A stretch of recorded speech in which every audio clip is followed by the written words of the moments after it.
दानवीर कर्ण के जन्म की कहानी। धृतराष्ट्र, पांडु और विदुर के पालन पोषण का भार भीष्म के ऊपर था। तीनों पुत्र बड़े होने पर विद्या अध्ययन के लिए भेजे गए। धृतराष्ट्र बल विद्या में, पांडु धनुर्विद्या में तथा विदुर धर्म और नीति में निपुण हुए। युवा होने पर धृतराष्ट्र अंधे होने के कारण राज्य के उत्तराधिकारी न बन सके।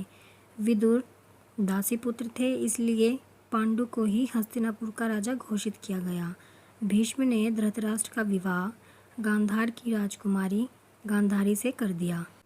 गांधारी को जब ज्ञात हुआ कि उसका पति अंधा है तो उसने स्वयं अपनी आंखों पर पट्टी बांध ली।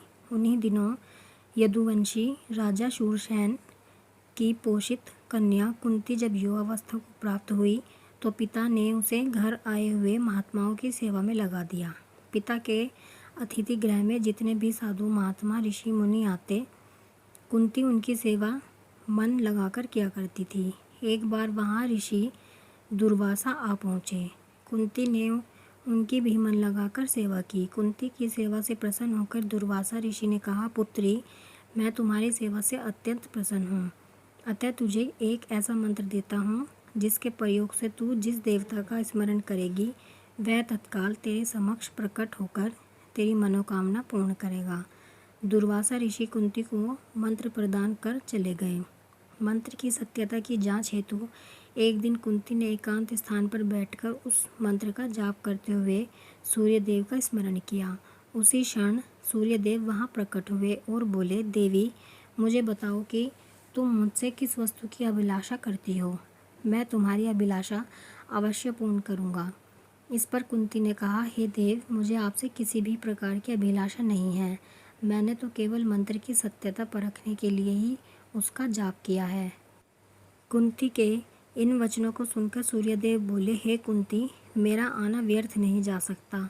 मैं तुम्हें एक अत्यंत पराक्रमी तथा दानशील पुत्र प्रदान करता हूँ। इतना कहकर सूर्यदेव अंतर्ध्यान हो गए। कुंती लज्जावश यह बात किसी से नहीं कह सकी। समय आने पर उसके गर्भ से कवच कुंडल धारण किए हुए एक पुत्र उत्पन्न हुआ। कुंती ने उसे एक मंजूषा में रखकर रात्रि बेला में गंगा में बहा दिया। वह बालक बहता हुआ उस स्थान पर पहुंचा जहां पर धृतराष्ट्र का सारथी अधिरथ अपने अश्व को गंगा नदी में जल पिला रहा था। उसकी दृष्टि कवच कुंडलधारी शिशु पर पड़ी। अधिरथ निसंतान था, इसलिए उसने बालक को अपनी छाती से लगा लिया और घर ले जाकर अपनी पत्नी राधा को सौंप दिया। उन्होंने उस बालक को गोद ले लिया और उसका लालन पालन करने लगे। उस बालक के कान अति सुंदर थे, इसलिए उसका नाम कर्ण रखा गया।